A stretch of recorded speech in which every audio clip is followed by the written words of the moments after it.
Olá pessoal, aqui é o professor Thiago Basílio e nesse vídeo eu vou fazer alguns comentários sobre as atividades de matemática do primeiro ano do ensino médio presentes no PET, reforçando que o PET é o Plano de Estudo Tutorado, que é um material elaborado pela Secretaria de Estado de Educação de Minas Gerais no âmbito do isolamento que foi necessário devido à crise do coronavírus.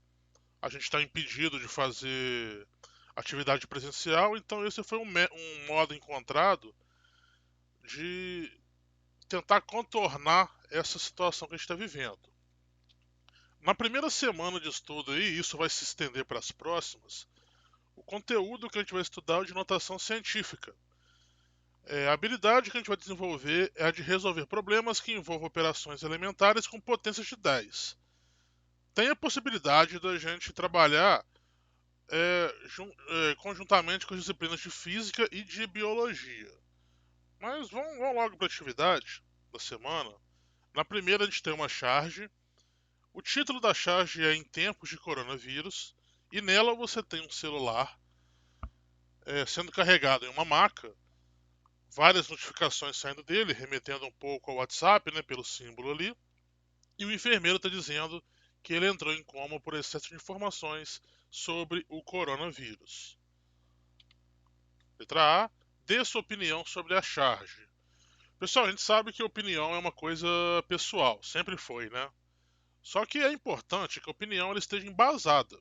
Você tem que ter argumento para poder manter a sua opinião. Não é só soltar qualquer coisa e pronto.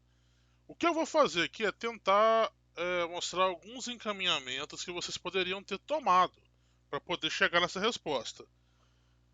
A primeira coisa que a gente tem que ter em mente é o excesso de informação, que são informações chegando a todo momento para a gente. Tá? É inegável que com a tecnologia a gente acaba tendo acesso a todo tipo de informação. Elas chegam através de rádio, TV, jornal, redes sociais e a gente tem que ter um certo filtro, a gente tem que saber diferenciar o que é informação e o que é desinformação. Porque nem toda informação ela agrega pra gente. Tem informação que, dependendo do que ela está falando, ela pode ser falsa e com isso acaba mais desinformando do que informando a gente. E a gente tem que ter um cuidado, aproveitando esse tópico do celular em coma, essa coisa. A gente está vivendo tempos difíceis. Talvez, para quem sofra de ansiedade, depressão, tenham sido os tempos mais sombrios, esses últimos, que a gente está vivendo. E esse excesso de informação, ele acaba sendo muito prejudicial para essas pessoas. Então a gente tem que saber realmente filtrar, tem que saber a hora de tentar se recolher um pouco, tentar não não ficar tão pirado com tanta notícia que chega toda hora. É tentar se afastar um pouco e ter sempre pensamento positivo, né, pessoal? É o mínimo que a gente tem que fazer, é pensar que a gente vai sair da situação e fazer a nossa parte, né? Cuidar da gente e cuidar de quem está próximo de nós. Na letra B, você acredita em todas as informações que chegaram no seu celular sobre o coronavírus? Justifique sua resposta. Galera, tópico moleza, fake news. É óbvio, acho que a primeira coisa que vem à mente quando a gente escuta esse assunto é esse. Fake news sempre existiram, tá? A diferença é que antigamente ela era até meio bobinha, vamos dizer assim. Ela era muito usada para humor, para poder divertir, porque era muito óbvio que a notícia era falsa, tá? Eu vou soltar alguns exemplos aqui para vocês terem essa noção. Então tem aí essa notícia, e ela foi editada, obviamente, né? E ficou da seguinte forma: que desnecessário. Fernanda Paes Leme sai do banheiro de evento informando ao paparazzo que fez o número 2. Talento. Regiane Alves faz breakdance na rua e impressiona colegas de trabalho. Gente rica é outra coisa. Suri Cruise ganha bicicleta invisível de Dia das Crianças. Deserdou. Fernanda Torres se irrita com o filho que não para de chorar e o manda ir embora de sua vida. Vacilo. Rodrigo Lombardi entra com roupa no mar e chora ao lembrar que a iPhone estava no bolso. Então, pessoal, são exemplos simples aí de fake news, mas usadas com um critério muito claro, que não era desinformar, era só fazer humor. Só que de uns tempos pra cá, as fake news elas ganharam um poder muito maior. Elas se tornaram perigosas, porque uma notícia falsa, ela pode acabar com a reputação de alguém, ela pode custar a vida de alguma pessoa, no que tange, por exemplo, a esse assunto do coronavírus. Tá? Ela pode definir uma eleição, ela pode definir o futuro de um país, ela pode criar uma guerra. Então, a fake news ela é uma arma ideológica, ela não é uma arma como um tiro, por exemplo, nada disso. São palavras que têm um poder de destruição muito grande. Então, quando você receber uma informação, uma notícia, primeira coisa, pessoal, você tem que interpretar e ter atenção ao que está dizendo ali. Não é acreditar em tudo que você recebe. Tem que ter atenção a um detalhe muito importante que é a fonte dessa informação. Muitas notícias nem sequer fonte trazem, outras trazem uma fonte que não é tão confiável, é desconhecida. Tem outras que trazem fonte, mas seja qual for o caso, desconfia, tá? Se trouxer a fonte, primeira coisa é você ir lá nessa fonte e ver se essa informação de fato está lá, tá? Não basta estar escrito ali. Eu posso colocar uma informação aqui e dizer que tal fonte disse isso. Agora, principalmente se não tiver fonte, você dá uma pesquisada aí, vai no Google, por exemplo, e vê se você encontra alguma coisa e onde que está escrito isso, tá? Tem muitos sites hoje em dia que checam a veracidade das informações, tá? E é isso que você tem que fazer. Você tem sempre que verificar e checar se a informação é verdadeira. Nunca compartilhe e nem repasse se você não tiver certeza, tá bom? Isso vai desde uma fofoca do seu vizinho até uma notícia que está sendo veiculada para qualquer pessoa do mundo. Não compartilha, não repassa se você não tiver certeza que a informação ela é verdadeira, ok? Tem uma frase aí muito conhecida que é: uma mentira contada 1000 vezes torna-se uma verdade. Essa frase ela é geralmente atribuída ao Joseph Goebbels, que era o ministro da propaganda na Alemanha nazista. Tá? Eu não vou saber afirmar se realmente essa frase é dele, mas se você der uma pesquisada aí, geralmente é atribuída a ele, mas isso é indiferente, né, pessoal? Independente de quem disse, se essa frase tem uma autoria, ela é uma verdade, não é? Se você conta algo tantas vezes, as pessoas passam a acreditar naquilo como se realmente fosse verdade. Então tome esse cuidado, tá?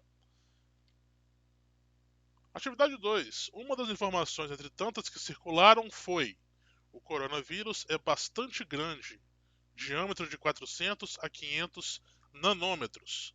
Portanto, qualquer tipo de máscara pode detê-lo. Na vida normal, não são necessárias máscaras especiais. Essa notícia, pessoal, ela surgiu foi no começo do isolamento aqui no Brasil. Foi lá em março. Isso era um dos itens de uma mensagem que rolou no WhatsApp, para variar, né? E ela era falsa, né?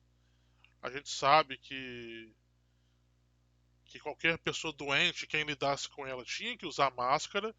E hoje em dia, inclusive, a orientação é que qualquer pessoa use máscara.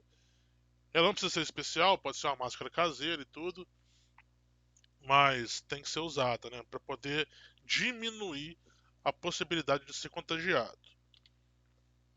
Letra A, o que é nanômetro? Pessoal, nanômetro é uma junção aí de nano e metro, tá? Para saber o que é nano, a gente tem que pensar nos múltiplos e submúltiplos da potência de 10, considerando que o metro ele é uma unidade de medida decimal. Tá? As unidades relacionadas ao metro elas também seguem multiplicação de 10 em 10. Aqui tem uma tabela dos múltiplos, então as potências estão aumentando de 10 em 10 ali. E tem os nomes e os símbolos. Então a gente tem o deca, tem o hecto, tem o quilo, tem o mega. Aí já pula para o mega, que é o milhão, pula para o giga, que é o bilhão, o tera, que é o trilhão e por aí vai, tá? Só reforçando que a potência, o expoente da potência, ele indica quantos zeros que o número tem.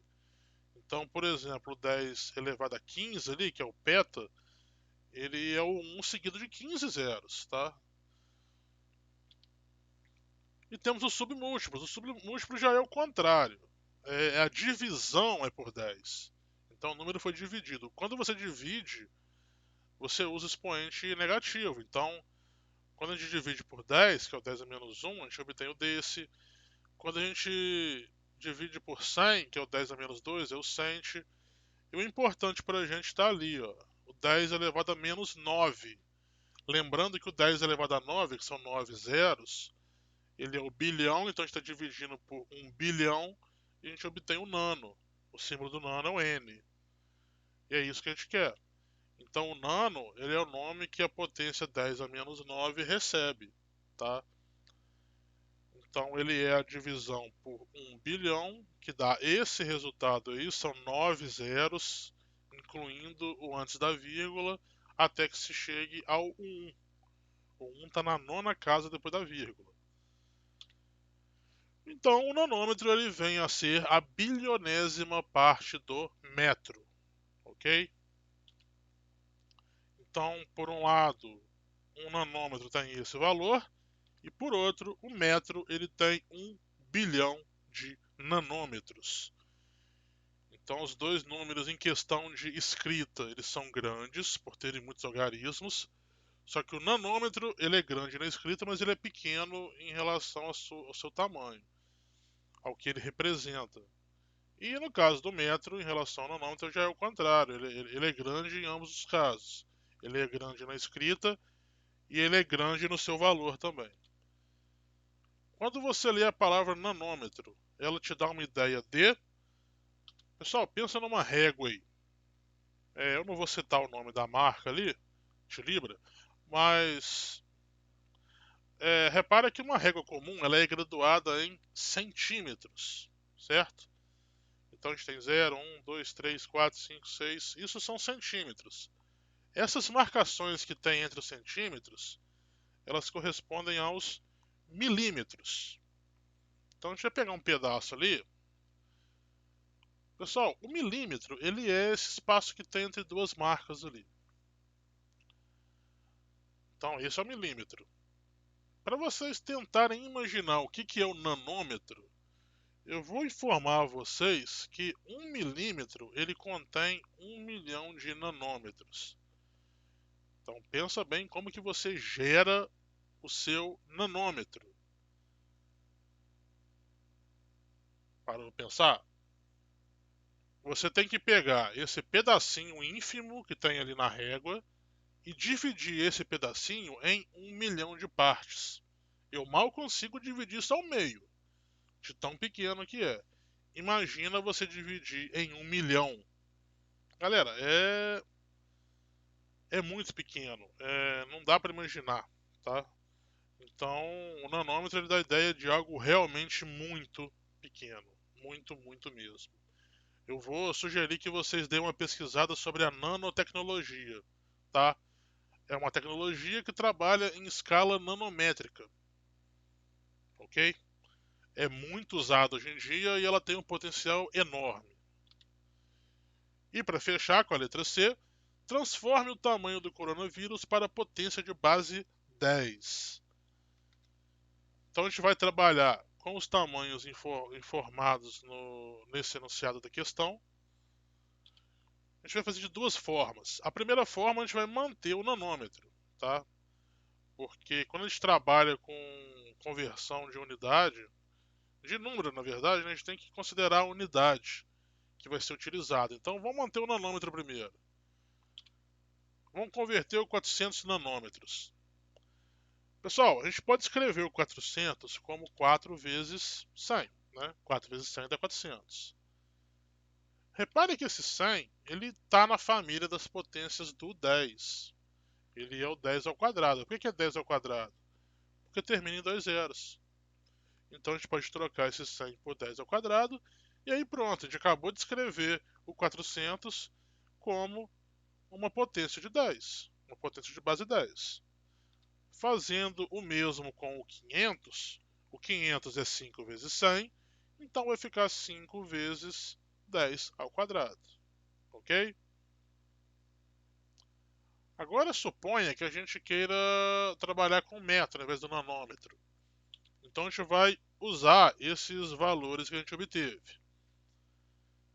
Bom, a gente viu que o nanômetro ele é a bilionésima parte do metro. Então, para eu poder converter para metro, eu vou ter que trocar esse nanômetro pelo 10 elevado a menos 9 metro. Foi esse o valor que a gente identificou para o nanômetro, certo? Agora a gente ficou ali com uma multiplicação de potências com a base igual a 10. Quando a base é igual, a gente repete a base e a gente soma os expoentes. Então, se eu somar o 2 e o menos 9, eu vou obter menos 7. E esse 4 vezes 10 a menos 7 é o tamanho do coronavírus considerando a unidade metro. Fazendo o mesmo para o 500, a gente troca o nanômetro por 10 a menos 9 metro, e aí somos expoentes, 2 menos 9, também vai ficar menos 7, e essas são as unidades, esses são os tamanhos do coronavírus, considerando a unidade do metro, ok? Pessoal, vou ficando por aqui. Espero que tenha ficado claro aqui. Espero que vocês tenham gostado. E aguardem os próximos vídeos. Vão acontecer vídeos nesse estilo de sempre corrigindo as atividades, corrigindo e comentando. E também vão rolar algumas aulas extras aí para poder fixar melhor o conteúdo, tá? Então, até a próxima. Valeu!